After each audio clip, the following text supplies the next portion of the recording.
But do we want to introduce ourselves before we go over the schedule? Sure. Well, I know Calvin. So Chad and Bethany, I met Calvin. Oh my gosh, was it 2016 or It was pre-Trump. I know that. it was definitely pre-Trump. Oh no, it was 2015. Thank you. And I was working with a nonprofit in Phoenix that was actually the United Way for the what's called the Valley of the Sun is another name that people used to call the Phoenix area, and because it was a combination of Phoenix and other kind of municipalities. Phoenix is interesting because it's one of those places where you can't call it, oh, I live in the Phoenix metro area. You have to specify the actual city where you live, even though other people from outside of the area may consider it as one big kind of metro area.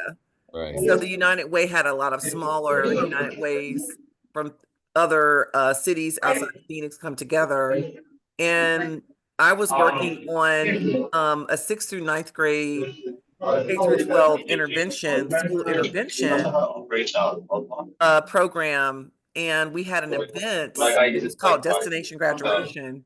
We had a big event at one of the schools with all of the students, and Calvin was the facilitator for all of these sixth to ninth grade students. And it was fantastic. It was very different because it was sixth to ninth graders. And I told Calvin in one of the groups that I facilitated, there was a differently abled boy, and there were a couple of girls, and they were laughing and snickering. And the boy, at first, I noticed what was happening because the boy looked very uncomfortable. And he had this very resigned expression on his face. And I realized that the two girls were making fun of him. And I just felt a lot of anger kind of well up because I'm like, how could you be making fun of this child after this amazing, experience that we just had with Calvin? And I think part of the power of what you do is that your focus is on healing and transformation and coming together, in love. And I think what happens is that whatever is unlike those frequencies comes to the surface. Mhm. And I think you bring it to the surface because, right, we only can kind of heal um, whatever is blocking, social justice and transformation, but also love once it comes to the surface. And it came to the surface with those young girls, but it also came to the surface for me because it took me back to when I was a child and when I was being bullied. And what I would do is I would become very angry and I would fight. So I called it out, and I reverted to very sharp, teacher lady mode from when I was teaching K through 12. And I still felt so angry. I got up and I left. Like I walked outside and I started crying because this is what would happen when I was a child. I would become angry, but the anger was really masking pain. And I didn't know how to deal with that pain. So I lashed out. And I felt really, I said, oh my God, what just happened? And these are still children. And, I'm the adult. And I didn't realize until reflecting on everything after the event that um, what you do, Calvin, it really opens up. It really opens everyone up. And as I like to tell people, I'm like, when our hearts open and our minds open, it's not all unicorns and cotton candy and rainbows. It's like Mm. everything right in there will start to come up and bubble to the surface. Um, and then we get the opportunity to learn how to hold the space with one another and for one another and bear witness to that.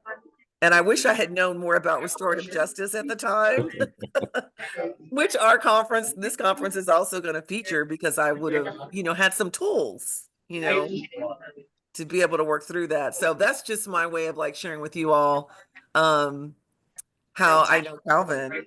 And Calvin was also going to present at the Social Justice Conference back in 2019, but I don't remember if you all remember the wildfires we had that affected the air quality so much, even in Turlock, that the whole campus shut down. Yes, yes. I have learned this. I've learned a lot since 2019. I still catch myself sometimes, and I know what my blind spots are. I know that that's that inner child that Marshall Rosenberg calls it emergent, like self-empathy. Sometimes it's important to give ourselves some emergency self-empathy in the moment so that we can hold a space and be empathetic towards everybody else too. So, who would like to go next to introduce yourself to Calvin? I'm almost done getting to where I'm going and I can come on video.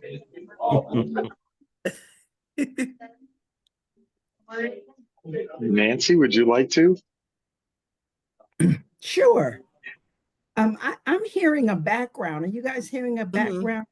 Okay. It's Not just it's Chad. He's got some people doing some screen It may printing be behind me. him. I'm Yeah. sorry. You know what? Oh. I'm going to go mute and I'll only unmute when you. Oh, it's okay. I thought it was just me, but okay, it's better Chad that is doing the work. Like, even as we meet, he's I'm working. sorry, team. I'm sorry. No, it's all good. my. It's all good. Okay.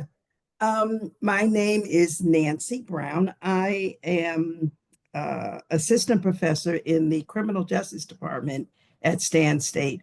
I do most of my teaching at the Stockton campus, and my area of specialty is restorative justice. I I do RJ circles mostly at the Stockton campus, and I'm beginning to spread out into the community, working with some nonprofits, particularly those with system involved youth. I do circles in my classes. I've been doing facilitating circles for some time now. I've had a wonderful background in training in RJ, at least 3 years of training in RJ, and I was trained by two of the most what should I say, trailblazers uh, in the country in RJ. And my goal is to spread it out. Juvenile justice is the area that I most often focus with, and juvenile justice are the courses that I tend to teach in criminal justice. Um, I don't know what else to mention, but I'm here really to kind of step in and get some information on others that are interested in RJ principles and restorative justice in particular in any area. Um, I think that it is a great way to shift the way that we think about crime and harm and trauma, and another way of addressing those ills differently, in a more holistic, healthy way, particularly when it comes to minors, because they very often don't know how to handle their harm, their trauma. And this is a way to show them a tool, really, how to work through that. And hopefully it doesn't rear itself in another form, in another dangerous form, because they don't have the tools to know how to address harm and needs and obligations. And it's a great way to just address what's going on in our criminal justice system and to speak to the disparities and the mass incarcerations and how we handle that in terms of the work that we do and the frustrations that come out of that, particularly those that are system involved, whether they're adults or minors. So there's a lot of work to be done. And I'm just chipping at the little corner that I'm chipping at and doing what I can do to move the discipline forward. And I'm interested, I'm anxious to kind of see where this goes with Calvin and how I might be able to step in and work with the group. I'll be reaching back out to you, Nancy. I would love to figure out a way to integrate you facilitating some kind of workshop around restorative justice. We did a restorative justice healing circle, actually my first year at Stan State in ethnic studies, but more so maybe in a class or at one of our annual events. Well, actually, I'm developing a restorative justice graduate course in criminal justice. Okay. And for those students who are interested in kind of going in that direction, we're still in the process of, getting it approved and going through all of the channels that it goes through. But I'm anxious to get going with that because once we do the graduate, then I want to do it in undergraduate and of course, hopefully offer it as at least an elective, but to have it on the list of areas that students, can take and learn more about restorative justice. Wow. Thank you for joining us to be a part of our team. Yes, good to be here. Does that leave me? Chad, because Bethany's still traveling, right? Yes, I'm 1 minute away. Okay, I'll go ahead and I apologize for the background. Nancy, it's nice meeting you. We've never had the opportunity to meet before. Mary and Bethany, it's great seeing you. And Calvin, I'm really excited to have the opportunity to learn from you. So quickly, I lecture in the honors program here at Stan State. I co-direct the honors program. And I love, Mary, how you started with the story of the inner child. So I'll tell you about mine. I was in second grade and I was pulled out of the normal classroom because I had a severe stutter. And so they took me in for speech therapy. And as they were doing some of the testing, they also realized that I was gifted. So I was kind of twice exceptional, which my family to this day gives me hell about. Right. But at the time, it was pretty difficult. So I spent most of my childhood kind of alone in a classroom, being pulled out, doing lots of reading while everyone else had fun. So my goal is to make sure that honor students aren't treated that way, which is why we're in a fab lab making t-shirts today, building connectivity. So I spent some time in Phoenix. You may know Matthew Whitaker. I went to undergraduate with him. He does a lot of restorative justice work. We went to ASU together as undergraduates, and he's deeply involved in restorative justice in Phoenix. So you may have crossed paths. I was in the Peace Corps for a couple of years in Latin America, where I met my wife. I teach in a prison, and I was on a Fulbright for my graduate work where I looked at the consequences of torture in Latin America. So I interviewed about 400 or 500 people whose loved ones were either executed from state-directed political violence. We looked for bones in the desert, and I went with former victims of torture. We broke into torture centers kind of under the story that I was a tourist. And I would take pictures and then we would publish it. And eventually this work, and I think this is why I want to share this, that work I donated to the Chilean government after the transition to democracy, and they used it in their official state report on torture that then gave, as part of restorative justice moment, free college tuition and free living to anyone who was a victim of torture during the dictatorship. So I've done some stuff in the past, but I am completely lost in today's landscape. I tried to download the toolkit from the AACU on restorative justice, and I thought, forget it. I'm just going to learn from Calvin. So that's why I'm here. I'm along for the ride, and I'm just really excited to be here. Thank you.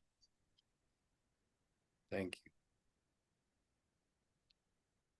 Are you Hi, set, everybody. Bethany? Can you hear me? Yeah. Wonderful. Hi, Calvin. It's such a pleasure to meet you. I'm sorry for the car ride. I had to be the chauffeur for soccer today. So um, I'm really thrilled about you being here or coming to be here. And you've got Mary and Chad are great to work with. Nancy, it's very nice to hear about you and the work that you're doing. Let me know if you need input or help or anything, any sort of thing for that graduate course. With that said, I am a Stan State graduate. I graduated in 2023. I am currently a doctoral student at UC Merced in interdisciplinary humanities, critical race and ethnic studies. So I basically have been spending a few years learning that I have not failed, that I've actually done a really excellent job at learning how to survive and succeed. And so I'm really excited to share that in a capacity that's really effective in my community. And so I have too many inner child stories to share, so I'll save it for another time. But one thing that I do want to share is that one of our speakers that is coming created a social justice journal for inmates. And what she does is publish writings, letters, poetry from Virginia's prison, a couple of prisons, I believe. And she gets it funded by Virginia Tech. And she started doing this and receiving hundreds and hundreds of letters from incarcerated individuals pouring out their hearts. And she's coming, and I've gotten the chance to meet with her before. But that really inspired me. And so something that I started in the Central Valley this month was a very similar initiative where I'll be working with, I have 7 different institutions now that are going to be putting together work for art and work from either currently incarcerated students that are working to get their GED or in college courses, and then other colleges who have incarceration or carceral programs.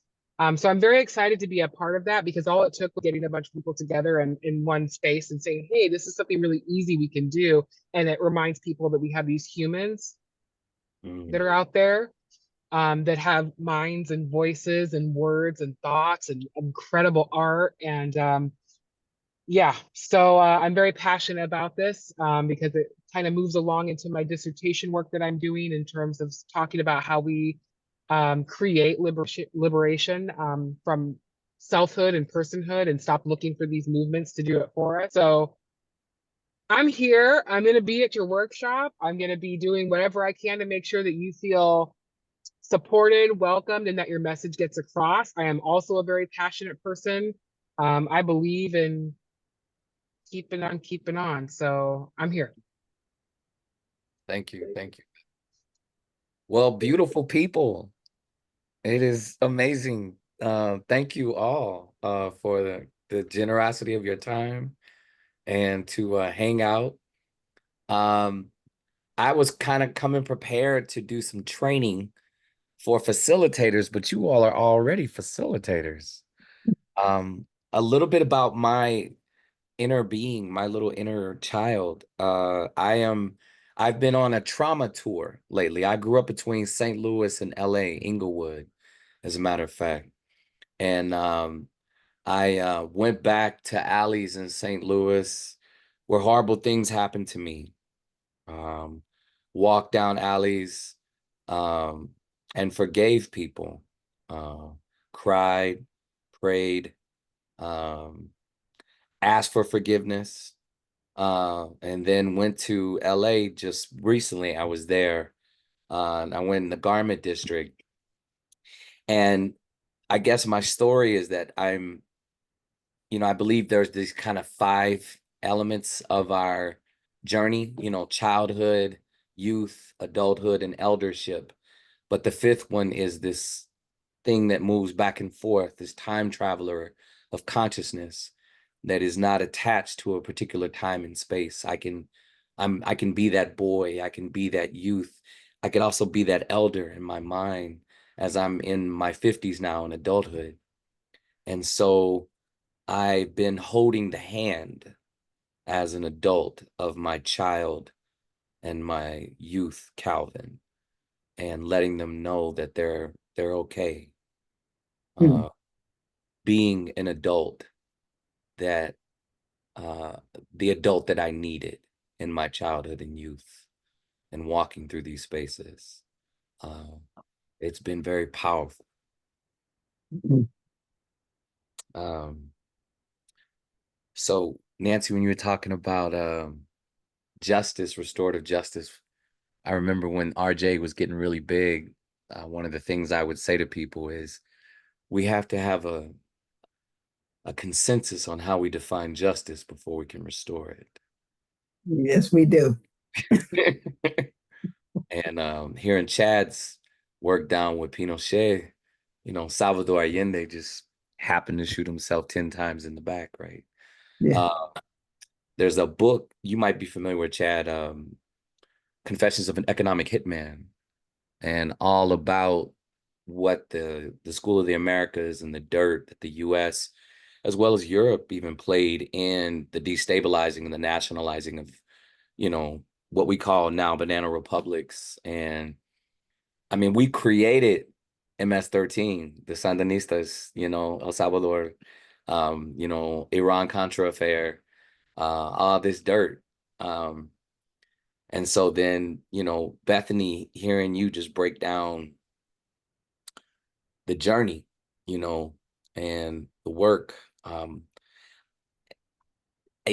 don't believe in coincidences. I think this dream team, this super friends, Wonder Twin powers, deactivate, activate, whatever is meant to be, and Mary and I go back. And in that moment, she was working with children and realizing her child still needed healing itself. I don't think, I'm still trying to figure out what it means to be an adult. But in that process, also with Matthew, I'm going to put this in the chat, Chad. Matthew and I have done a lot of work together. That's my TED Talk. He and I, when we did our TED Talks around the same time. I did my we did a TEDx Talks together in 2019. And actually, he came over, my son, my youngest, got him to do something. And I did something for his son over at Brophy here.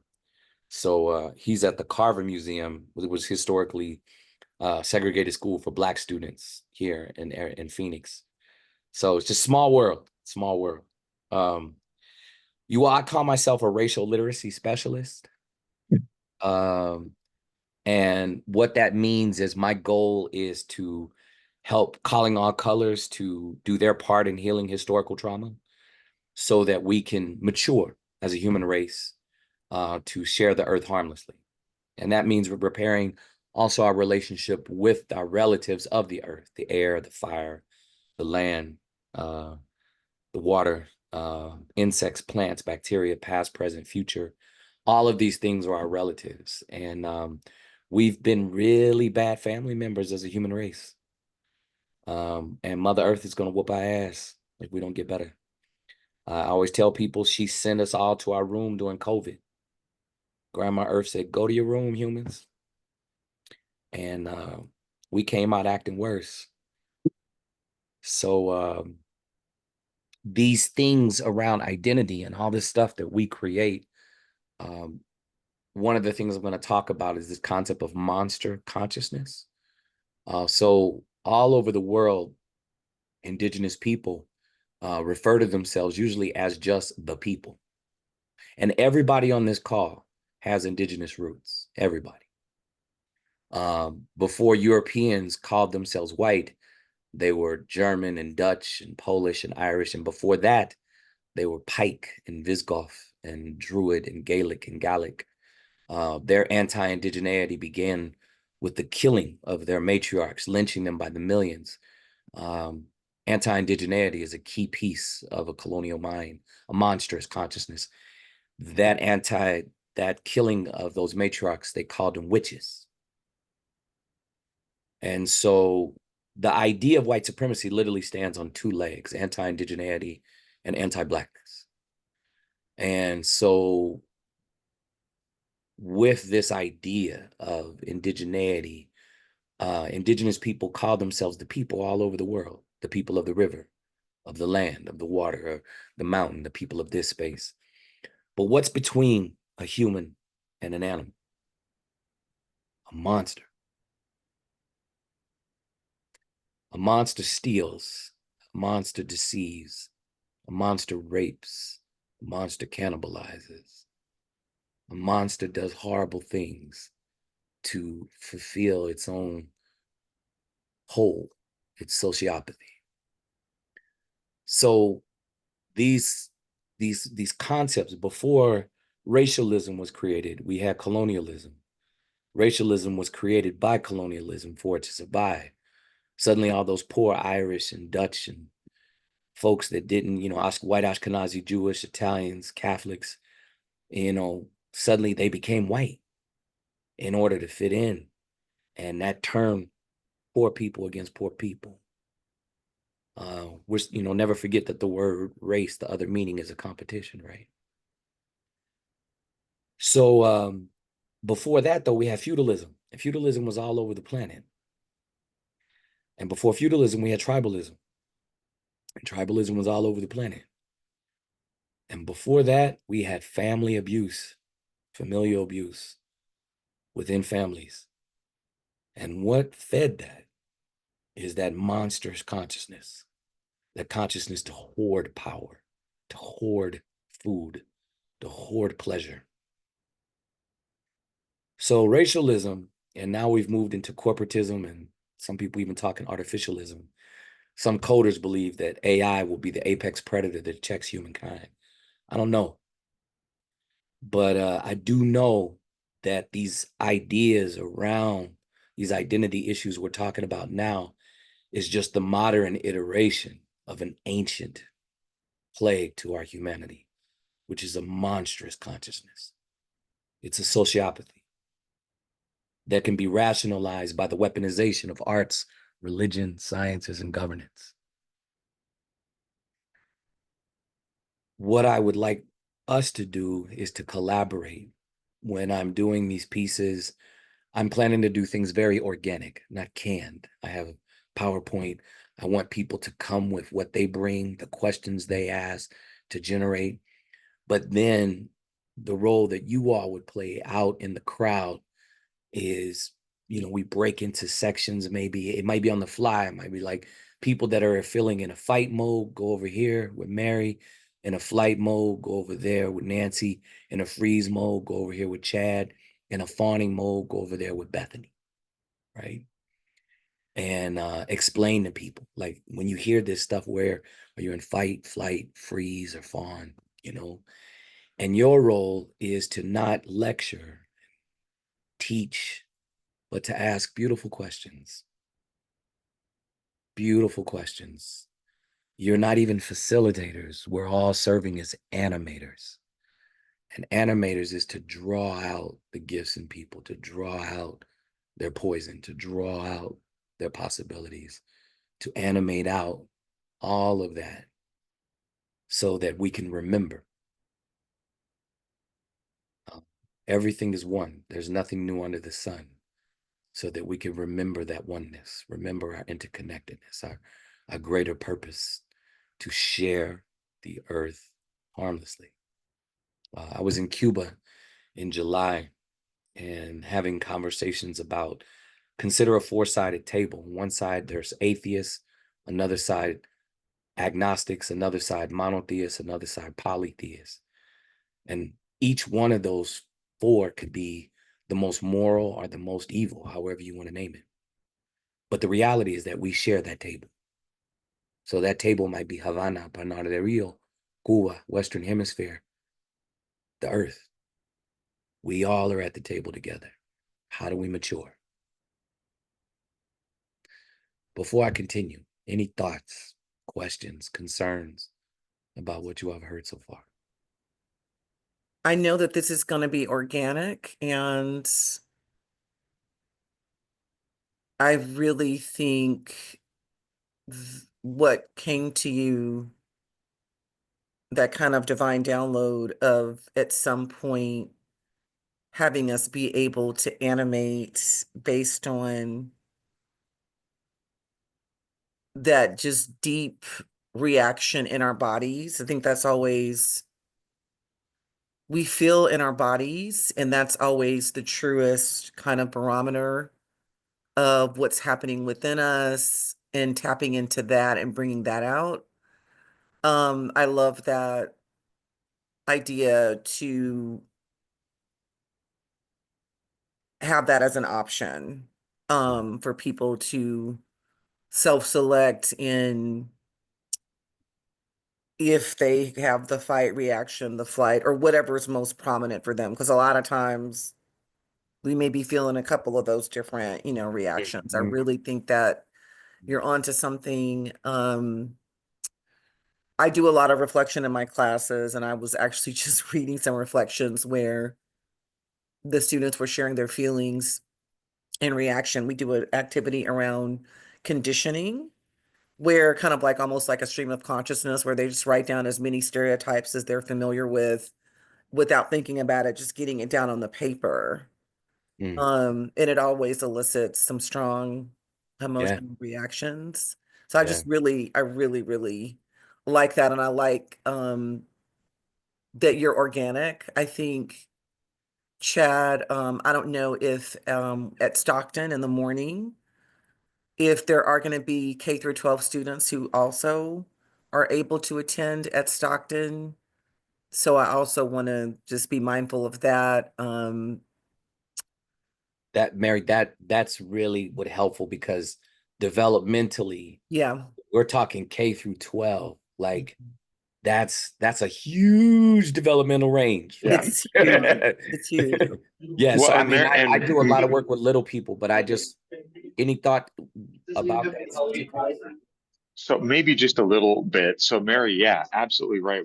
Actually Fabi from Jim's office kind of contacted us and said, look, if you're going to have high schoolers, there's some protocols through the university as well.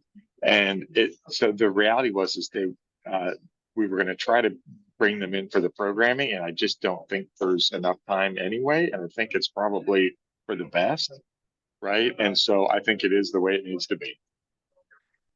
Chad, thanks for that. Because I mean, I love working with youth. Like before I fly to you all, I have literally about 900 ninth graders for 4 hours in Chicago. This is my 12th year working with Evanston Township High School. And they do some intense stuff. Like Ta-Nehisi Coates was just there. They bring in like Jane Elliott to do some stuff. She did the brown eye, blue eye thing. Um, they go hard in ETHS. It's West Side of Chicago. And so I've worked with it's a tradition now that I work with the entire ninth grade class for there's like a 3.5 hour session I have them. And it's called Wow Kids Future, but it's all about what tattoo are you going to leave on the earth? We all leave, our life leaves a tattoo. And so what kind of tattoo will your life leave on the planet?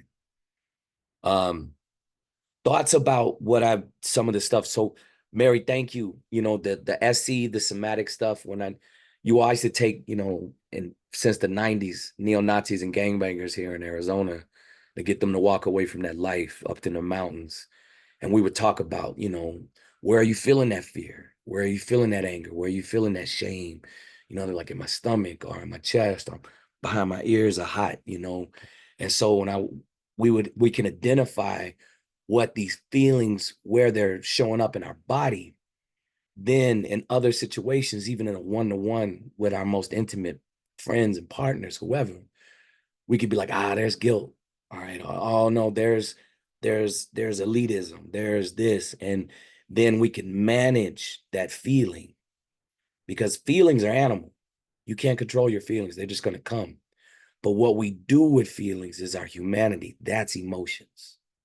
So what we do with feelings is our emotions. So so we can become the monster because the animal can't lie about their feelings. Humans can lie. There's the monster. Chad, I liked when you mentioned that, you know, stepping into this, we are not facilitators.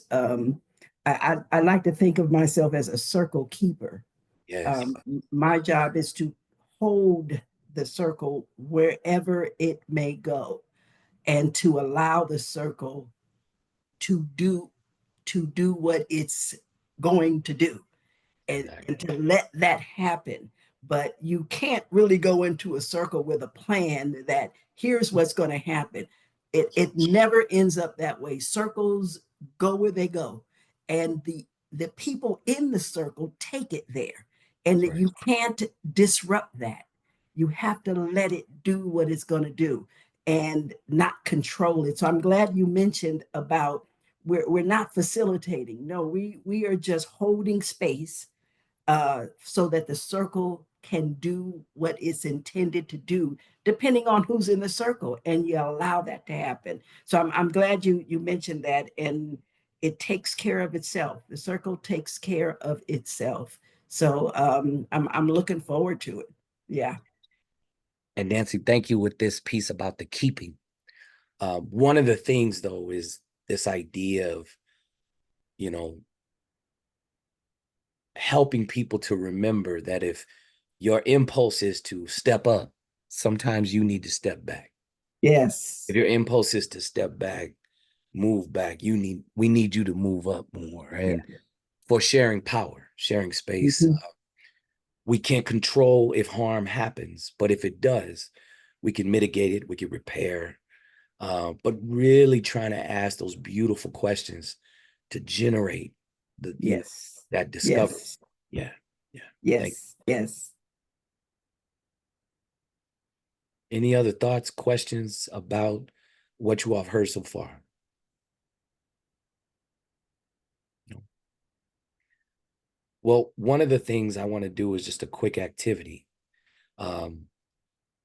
Mary, could you make me a co-host so I could do a screen share? Yes, I will do that right now. And Calvin, let us know if you want to go over Friday's schedule before we leave. Well, I'm totally okay. I saw the schedule, Okay. and what I got was, let me make sure. And Nancy, I'll re-enter. I don't know if you can see this link. I'll re-enter the link to the website, to the Social Justice Conference webpage on our main Stand State website, and then you can see it has Great. everything. It has the schedule, like the time, the place. Yeah, I was going to ask for that because I wasn't Mhm. quite sure what the schedule looked like. Yes, We will thank you. start out in Stockton on Friday morning at 10 a.m. Okay. And it's going to be in one of the beautiful courtyards with the mural and trees. And Yeah, we're going to be with Mother Earth. It's a beautiful space, and Chad it and I is. got to visit it. So, Yeah, so then you're familiar. Do you teach mainly at Stockton? I do. Okay. I So do. then Yeah. then you know. Yeah.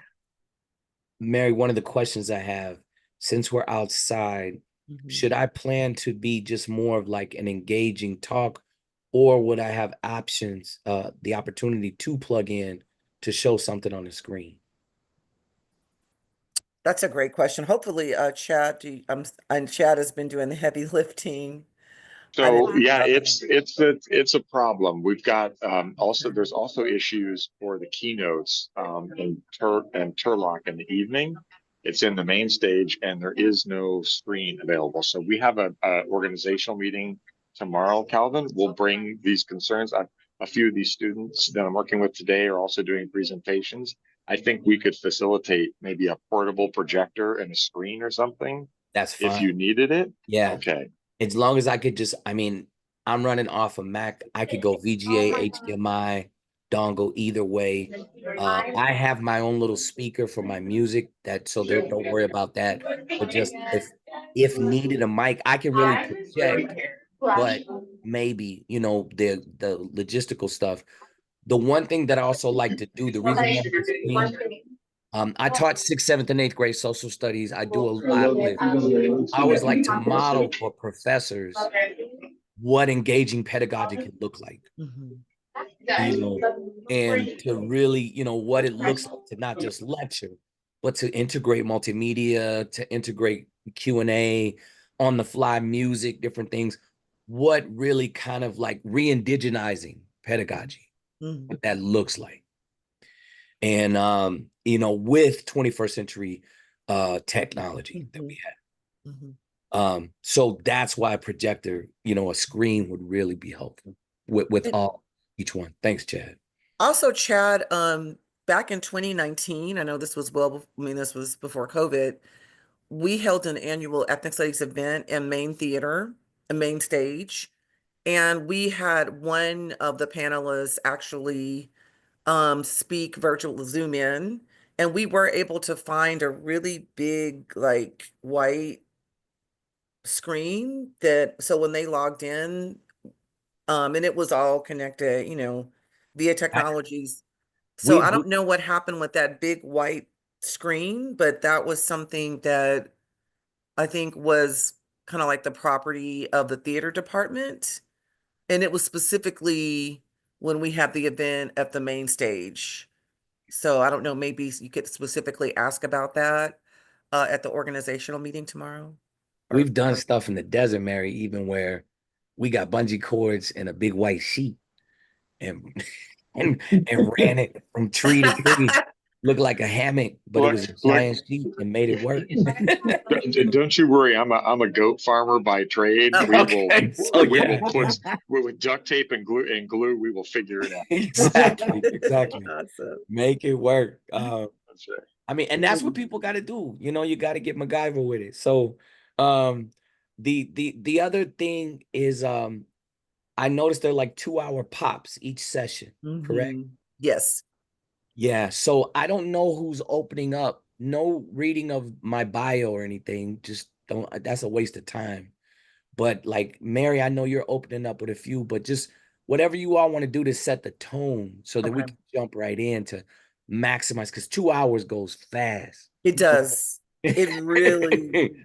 Yeah. So like, don't even like, hey, if you want to learn about Calvin, look him up. Go Google, you know, but don't read into the bio because it just takes time, you know, and then sometimes people, I mean, you know, like, oh, and Harpo, and I'm like, man, I don't care, you know, everybody wipe their butt. So go ahead. So let's keep it moving. But I say I have a variation. I say everybody has crap and everybody's crap stink. Like we all crap. If we have functioning intestines and everybody's crap stinks. It's just literally. But I mean, I know for some, I've been in some spaces where that's necessary. It's protocol. But I think you have a bunch of scholars and community members come in, and they're here to really like dig in, like let's go, right? And you all, we're, you know, left wing and right wing are attached to the same bird, and if those wings aren't working together, the bird is dying and not flying. Extremism. This is the most contentious, dangerous, vital election, not in the history of these lands now called the US, but when I was in Cuba, people are very nervous because of our nuclear arsenal. Yeah. You know, this is pivotal what's happening right now. And, you know, there are some very intense forces. Nancy, you were talking about mass incarceration. You know, we've had violent crime going down in this country, left and right. The future, under the 13th Amendment, that's involuntary servitude.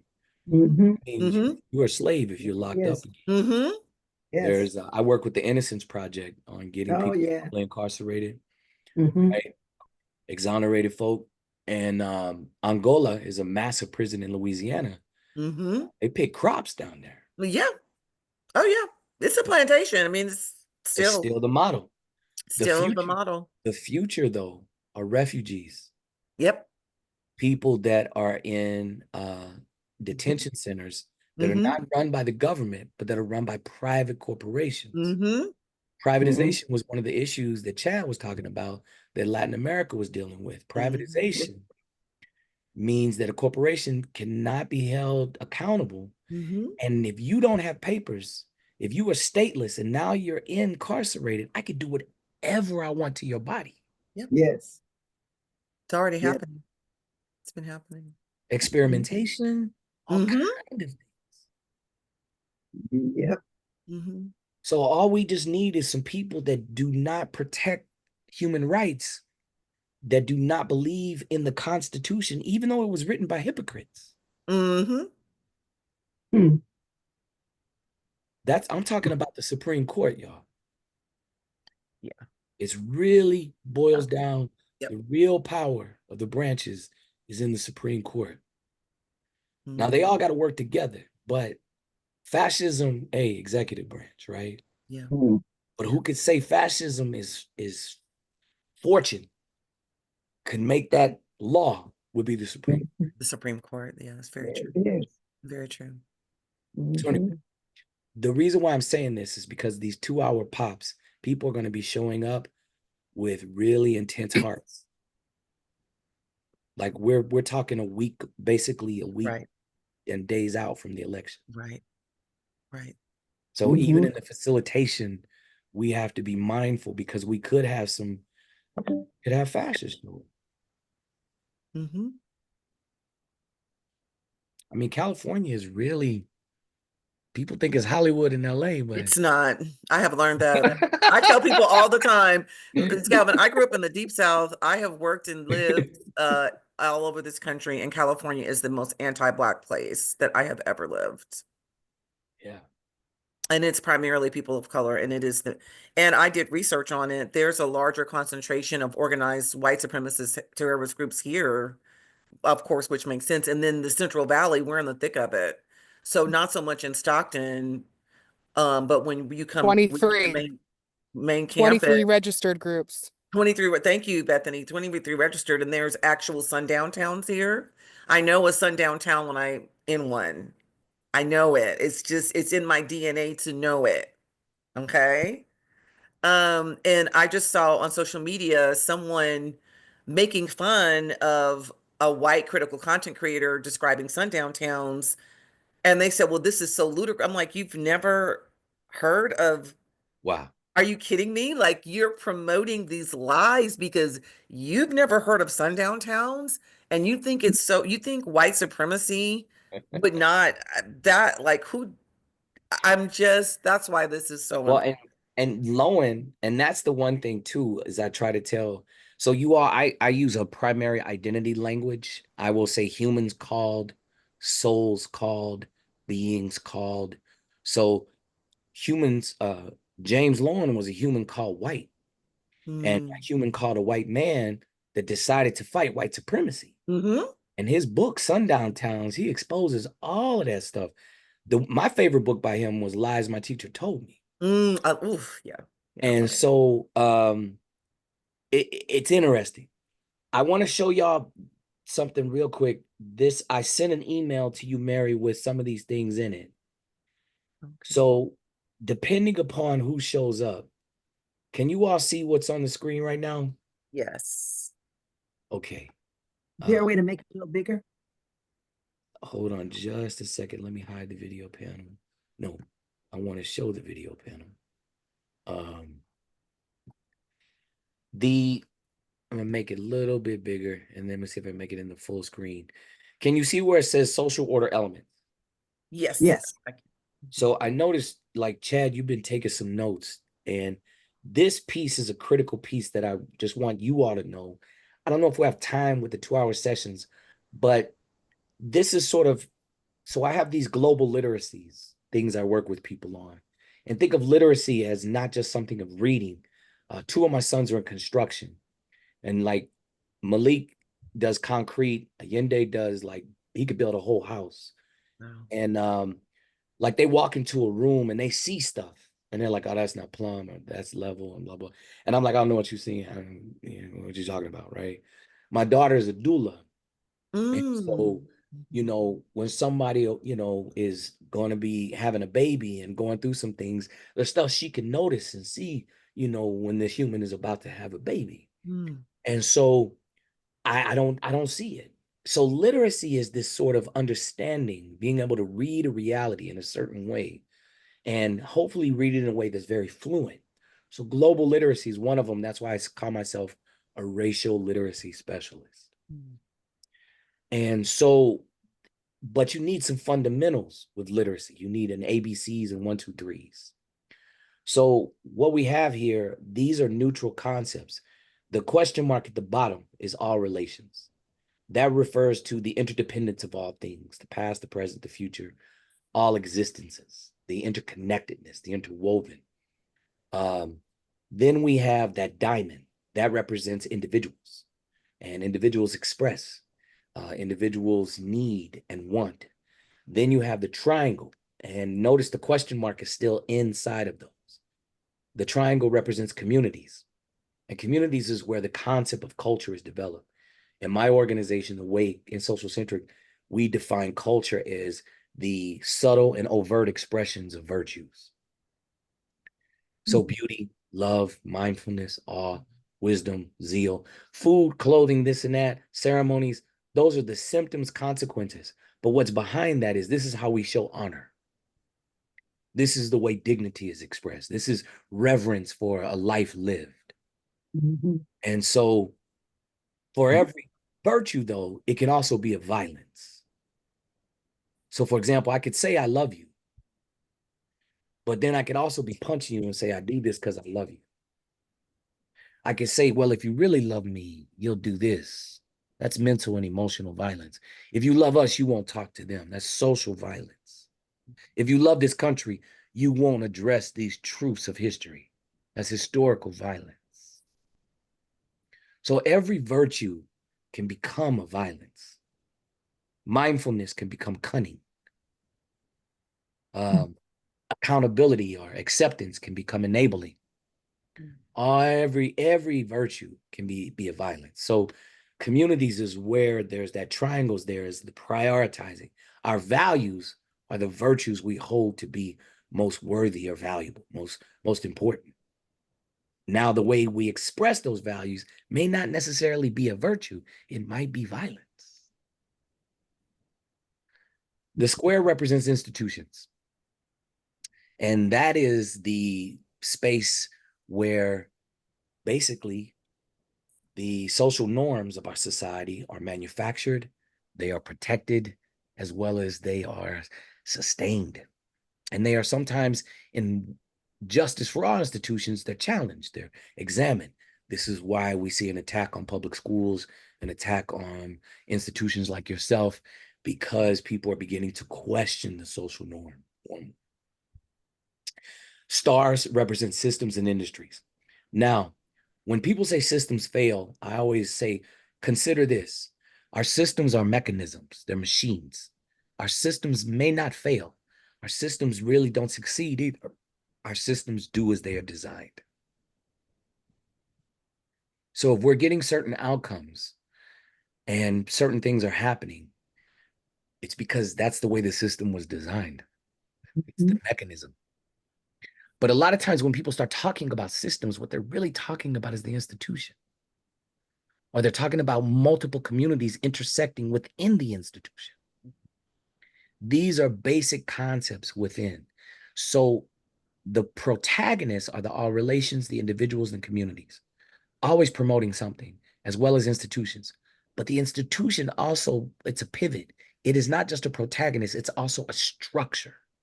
And a structure is that mechanism that functions and does what it's designed to do. Systems and industries are also structures, social norms. What are social norms? The way we aspire, reward, and punish. Now, all of this, if you notice, translates into global impact, which is the planet at the top. Notice that it's not a question mark, it is an exclamation point in there. Because everything we do as humans comes from the earth. We need the earth, but the earth doesn't need us. It impacts the earth. So that exclamation point represents the truth. The impact is the truth. Not the intention, the impact. So these things are points, just reference points, in sometimes discussing different concepts and whatnot. Are we talking about an institution right now? Are we talking about a community? Are we talking about an individual expression and whatnot? And how these things play in. The stuff on the side are the other elements, the natural order. That's the earth, that's the planet, that's air, land, insects, bacteria. That's all this stuff on this planet that don't need us, but we need all of it. And then on the other side is the infinite mysteries and whatnot. Please take a screenshot, any thoughts or whatever on this. But as much as you can, I'd like you to just kind of get people thinking about their role as an individual within all these elements of social order. Because a lot of our discussions in the States are very individualistic. Me, me, me, me, me, me, me. It's a toddler, almost like mind, versus the resonance, how our life resonates out and is also being impacted simultaneously. Questions, thoughts, anything at all? Like this is a whole body of work, but this is just a quick piece I wanted you all to just take a look at. Thank you for sharing this. Why do you think? What do you say? Why do you say thank you, Bethany? Well, I think that sometimes it's easy to talk about ideas of social order, but to have it organized in such a way where you can kind of see frames within a frame, like you know, the difference between protagonists and structures, and then being able to separate those two things, right? And to talk about which one is kind of conveying a message over the other. It's just, that's pretty powerful. Thank you, Bethany. Calvin, I really appreciate this because it really, really, really helps anyone who is sharing this knowledge to meet. It helps us to meet the humans who show up where they are. Mm-hmm. And by framing it as think about inviting, right? Inviting everyone to reflect on how they impact and show up in these systems as individuals is Mm-hmm. really creating a bridge, right? And really meeting everyone where they are, because we know, right, in this culture, it's hyper individualistic. And And it Mary, justifies it for everybody. yeah, and there's a big push right now to implode existing institutions, even with all of their flaws, because there is a plan to impose new institutions, Yes, which is white Christian nationalism. yes, yes. Now that's nonpartisan. Republican, Democrat, Oh, libertarian, absolutely. anarchists can all get together Mm-hmm. on like, look, I mean, ethno-religious nationalism is an issue all over the planet. Hindu nationalism in India, when right now you have Buddhist nationalism going on in Myanmar, in Burma. You got Aryan Islamic nationalism going on in Iran. You got white Ashkenazi Zionist nationalism going on in Israel, Palestine. I mean, and over here we have white Christian nationalism. Mm-hmm. And so ethno-religious nationalism is because before we called ourselves race, before we were racialized, our primary our identities were related to faith, beliefs.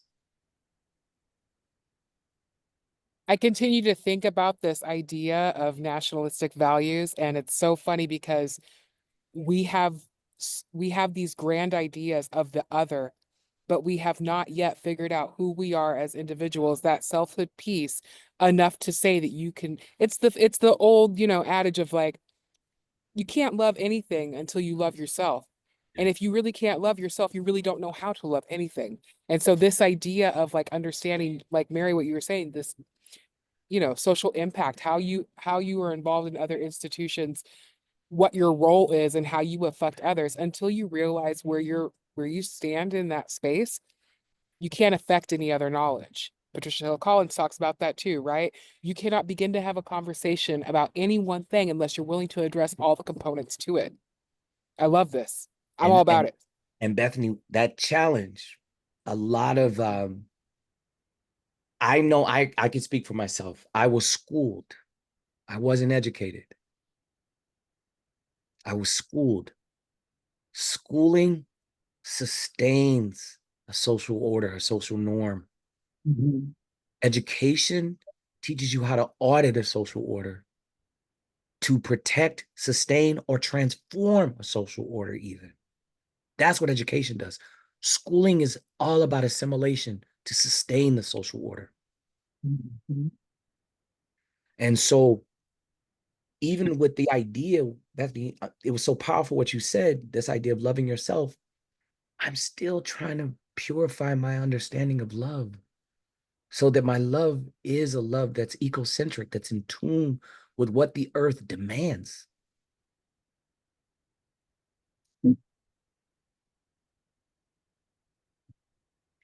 So, one other piece, and this is a piece I plan to show. So, you all see those 6 babies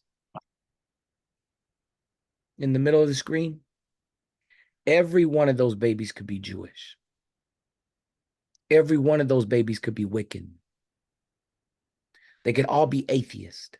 They could all be Catholic. They could all be evangelical Pentecostal, speaking in tongues. They could all be Muslim. They could all be Buddhist. They could practice an indigenous belief system. You know what? We don't know if they're boys or girls, how fast we gender babies. You know what? We don't know if they're neurodiverse, neurotypical. They could all be from Moscow. Привет, как дела? They could all be from Soweto, or Johannesburg, Cape Town, Salbona. They could all be from Bogota, Colombia. Buenas noches, buenas tardes, mira, right? You know what? Wow, they could all be born financially wealthy, financially poor. We don't know if they're straight, gay, lesbian, transgender, transsexual. They're going to be, I mean, we don't know. You know what? There's 2 things we can see. First, that those are 6 beautiful babies. And the second thing that we could see is phenotype. Phenotype, which we associate with race. Phenotype is texture of hair. It is pigmentation. I do not say lightness and darkness of skin because in the language of the English, light and dark has been associated with good and evil.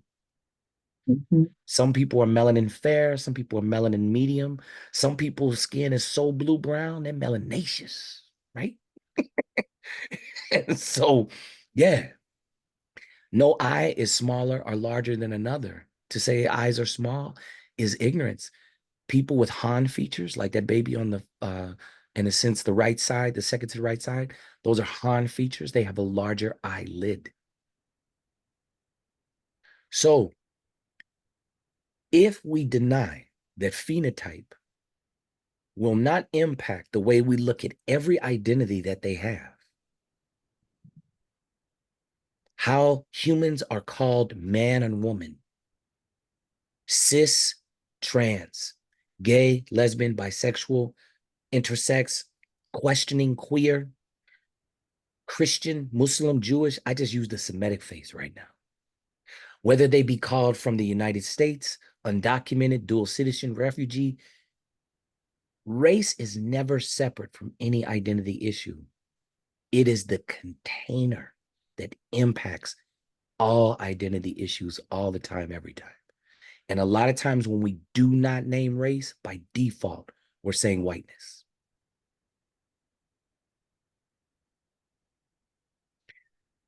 What you noticed underneath here are world's people's racialized lists.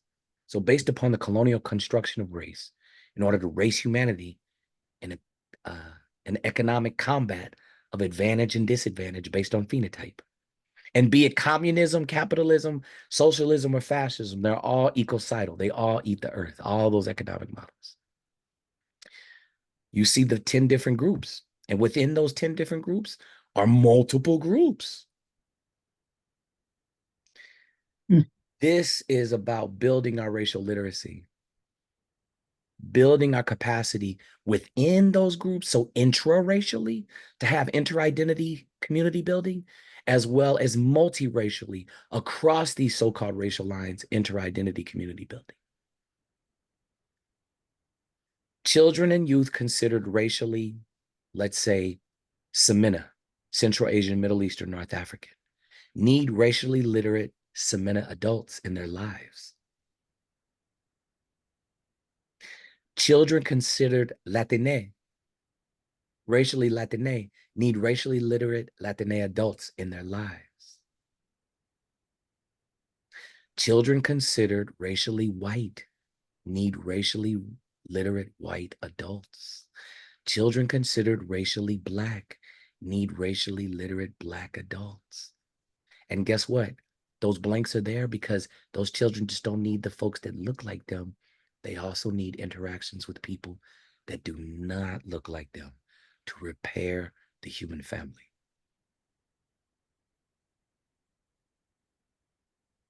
Thoughts on this? That's beautiful. That is beautiful.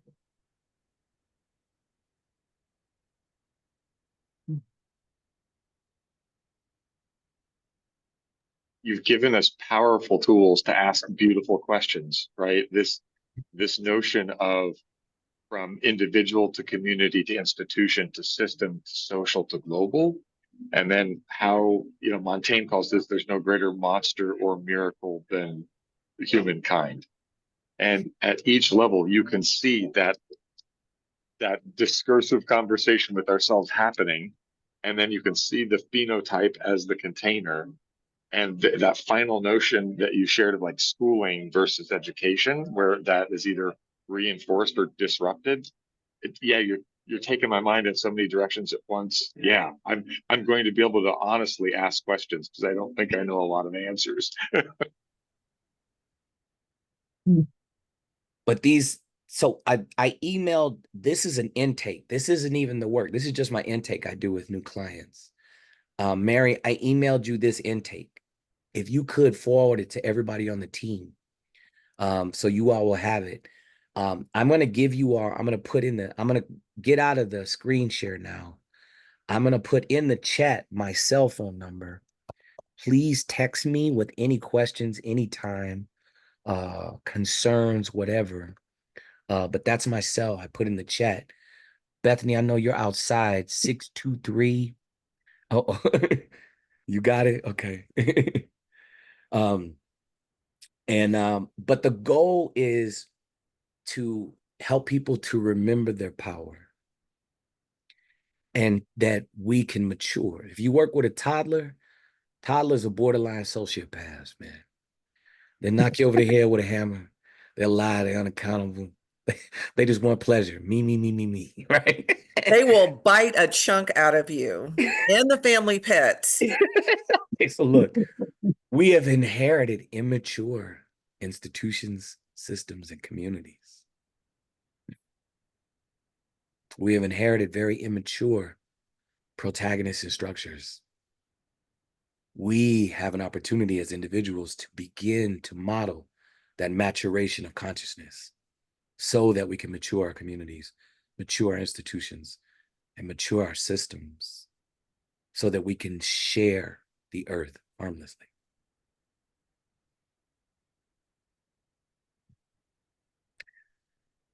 So, yeah, go but ahead. the workshops that we're going to be that we're going to be working with, the workshops, is there a particular, I don't want to say theme, but message? Is there a particular theme that we want to start with in order to move the group along and then kind of let it go where it goes? I'm not real clear as to how the workshop should develop and move. Yeah. So this is a good question, Nancy. One of the things I do with literacy is read the room. I believe in the 4 elements of hip hop culture. I used to MC, freestyle all the time, right? But a good educator is a good DJ. A DJ knows how to move the crowd, read the room, put the jam on, it's going to get it bumping. You know, you should be putting on Roger and Zapp, and you're trying to play Megan Thee Stallion right now. Now, you should be putting on Roger and Zapp when you're looking at this crowd. Right? And so the reality is once the people come in, the vibe, I'm looking, this and that, the one thing I will always go back to is this notion of healing historical trauma to share the earth harmlessly. Got it. And so that's this idea of like family, as a human family, the earth, we have to heal this historical trauma in order to unleash our full potential to share the earth harmlessly. Now, what that looks like in the slides I pick, in the activities I do, whatnot, it'll be on the fly based upon. But the key thing, I will always give you all a heads up. I'm doing this, this and that, full transparency. I want y'all to be thinking about some questions related to blah, blah. I always do that. The one thing, though, reality, 2 hours goes so fast, Nancy. Yeah. So my goal is that enough buzz happens by the Friday night, the last one, that maybe some people show up that are already at the other ones, that at that one, it becomes really more of an open community dialogue about what does it mean for Stan State, the communities that touch Stan State, the industries and systems that are connected to Stan State. What does it mean for Stan State as an institution to become a protagonist of sharing the earth harmlessly?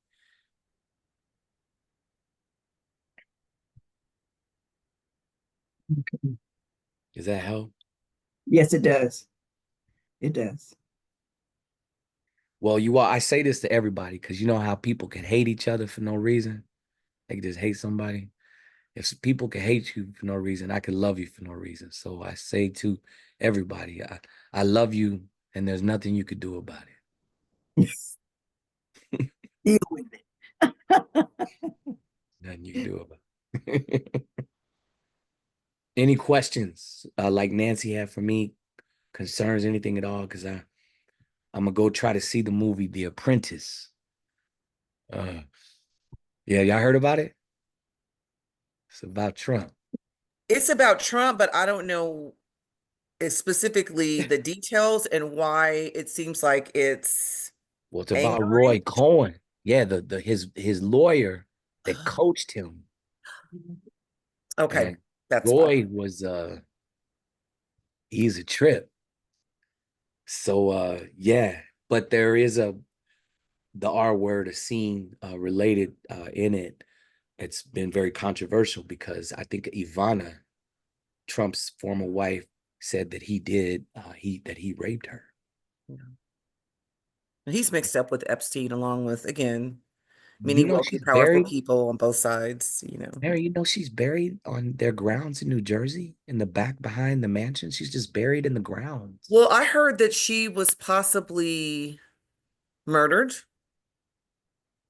So that makes sense from the standpoint of not like being able to as easily exhume. I Yeah, mean, if you think about a body, if it's on private property grounds.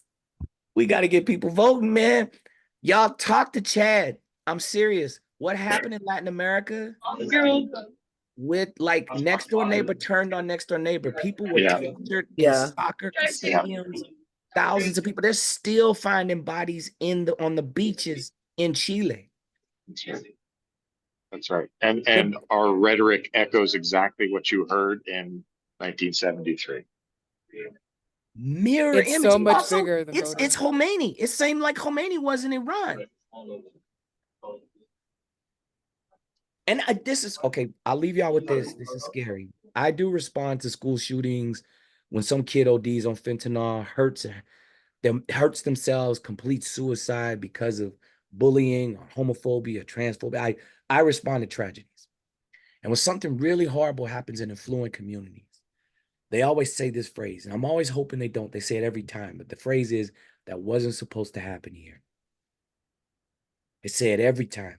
Now, I see you, Bethany. I'm the same way. You know what I want to say? Well, where was it supposed to happen? Right? That's what I want to say. You all, we have to get people to not fall into the Americana arrogance and think that what has happened around the world cannot happen here. We are Sarajevo right now, Bosnia, Herzegovina, Yugoslavia. We're just like they were before it hit the fan. That's why I told my students today, I mean, I shared with Calvin and sent him a condensed version that an organization put together of Project 2025, which is almost 1,000 pages.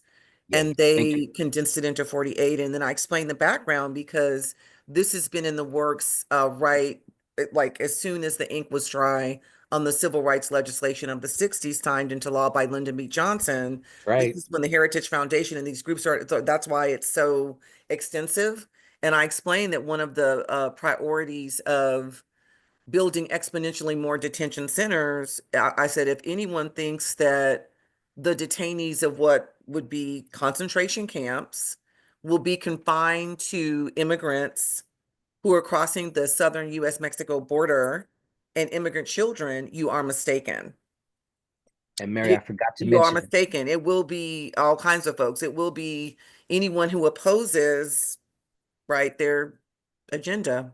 well, the other criminalization first will be like refugees, immigrants, Yeah, we talk not to mention, immigration. but Yeah. it would also be homelessness. That right, that's true. Those laws have already been passed, and yeah, Homelessness. so So if you're Well, walking down the street and you don't have credentials, you don't have an ID, you mhm. could be deemed as homeless under certain laws that are being passed. Yeah, well, and the rhetoric is one of the enemy within, and the threat of the military has already been put into public rhetoric. It's textbook fascism. yeah, yeah. So we are Look, so y'all, glad we're so glad you're We're coming. so glad, and like and really, I think whatever the outcome, the outcome of the election is, oh yeah, we have a long, like Bethany, like you say, it's so much bigger than voting. it What is. I really appreciate about these kind of really ancient and ancestral not only healing practices but tools of true empowerment and putting into practice how do we actually bring about real transformation Mm, is in that notion of deep selfhood, Bethany, that I think of with the sacred self, the capital S, the I am, mm, right, that I am, is mm. that no, moving forward we're going to be putting these into practice, but like no matter what it looks like, and we're going to be kind of drawing from that deep well because it's really of real sacred selfhood, of solidarity with creation itself as well as one another. um that is what is necessary, that is what is necessary. And I'm like, as long as I have breath in my body, that's what I'm Right. going to keep doing. And I'll be honest with you, I'm like, I'm an ancestor, like Calvin Yard said, we are ancestors. Mhm. And we will continue to be ancestors, even after we've transitioned out of physical form. Yes. So I'm here. Let's get it cracking and try to prevent extreme fascism from jumping off in what will be a blitzkrieg attack of Trump's first 180 days in office if he is elected. It will be a blitzkrieg. That's I explain that to specific my language. students. That's Yeah. specific language. Blitzkrieg. It will be a blitzkrieg. I like to invite all of you all to the world of a doula, and not in the sense of birthing a baby, but the really specific to become, in a sense, death doulas. One of Mm, my things as a cis straight male is to assist men in the dying of the war, the ceremony of war in men, and that we shift in rematriation, the rematriation of the earth, that we shift from the ceremony of war to a ceremony of collaboration. And that as a death doula, doulas didn't just deal with birth, they were hospice. They were the original hospice. They were in homes when they helped the family transition. When, people died, they helped prepare for the transition. Is that we be death doulas of a dignified death of these old world ways. Because these old world ways will die, either violently or with dignity. Because this birth of a world, all the tribes of the earth have now met at one ocean.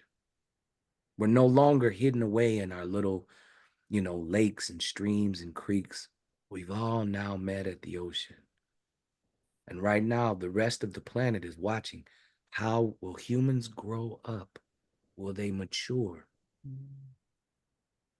And so the death doula is our role is this dignified dying of the monster consciousness so that the birth of our true humanity, a shared humanity of the earth, can be born. Either way, that birth and death is going to happen, whether it be violent or virtuous. It's going to happen. I love y'all, and I'm looking forward to seeing you. Thank you for the time. Thank you. Thank you, everyone. I'm so excited. And Calvin, let me know when you get into town next week. Thank you so much. I know it's Yeah. like, I have this like grandiose idea that's like, you're not starting early enough. It's almost unreal, but people won't know it until they feel it. So like when you were talking about any sort of opening kind of thing, I think we need to keep that in mind, that people are not ready for that in that moment. And we have to think about a creative way to make that openness sort of arrive. Mm. I really like that, Bethany. Bethany, one of the things I do, I've been doing just land recognition concepts for years. Ask Mary. Like, but one of the ways I do it is I don't do it at the beginning. I do it in the middle. I let people come in and then get settled, and then I go, I think now we're ready. Because I don't want it. This isn't a transactional thing to do. Nope. This is mystical, spiritual, energetic. This is about, I call on the ancestors that did horror. Yes. Yep. So that those are our ancestors too, Calvin. Yeah. We contain those ancestors. Guide us away from repeating these sicknesses, right? And the ones that did the beauty and the justice guide us more, but also the relatives in the land. And so, but it's, I've seen it become transactional, kind of rote. Yeah, definitely seen that. Yeah. I'll learn my book. A spirit affirms that. A spirit puts the stamp of approval. The ancestors do too. That's hilarious. I forget Zoom does that when I do that. That's hilarious. Like if I do this, sometimes it'll do a little thumbs up. Yeah, see? Look, I love y'all. I'm gonna go, and I'll let Mary, you know. can you send me the schedule? Yes, Mary? I'm gonna send you the Super. link. Have a safe it'll have the journey. full itinerary. Thanks. Safe Thank you. travels. Bye bye, y'all. See you See you soon. next Bye, week. guys.